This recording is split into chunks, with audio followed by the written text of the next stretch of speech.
Лжеисторик из соседней Ингушетии постоянно занимается тем, что пытается исказить историю чеченцев. Насколько я знаю, нет таких данных, что при борьбе царизма с чеченцами именно где-то были башни разрушены, где-то это было. Бузуртанов преднамеренно искажает факты о чеченском народе. Заведомо неверное истолкование чего-либо с целью принизить чеченцев, тем самым пытаясь доказать своим зрителям превосходство ингушей над чеченцами. Данные высказывания мы не можем отнести к фальсификации, так как Руслан, называющий себя историком, не знает случаев из истории, где чеченские башни были разрушены врагом. Ну что же, мы поможем Руслану познать истину, мы покажем ему и зачитаем ему некоторые свидетельства авторов. А перед всем этим хотелось бы поблагодарить чеченский паблик, который называется Грозниче. Откуда мы взяли информацию? Мы настоятельно рекомендуем нашим зрителям перейти по ссылке в описании к видео и подписаться на этот паблик.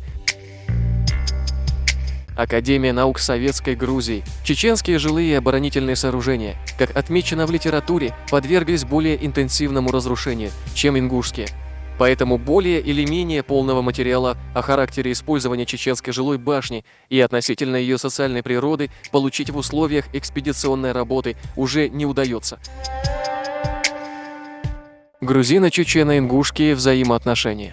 Согласно датированному XIII веком одному документу, существующие в стране навчу памятники культуры были доведены до разрушения, что должно быть было вызвано монгольскими нашествиями. К крайнему сожалению, башни эти не берутся как должно.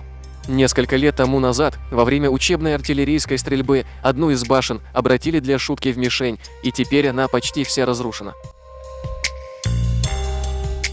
Терский сборник, выпуск 7.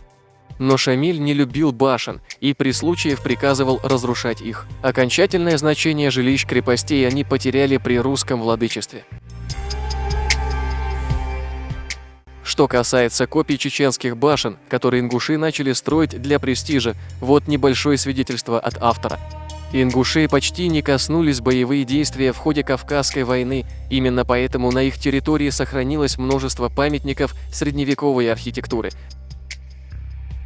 Ну что же, на этом мы закончим наш ролик. Напишите, что вы думаете по этому поводу.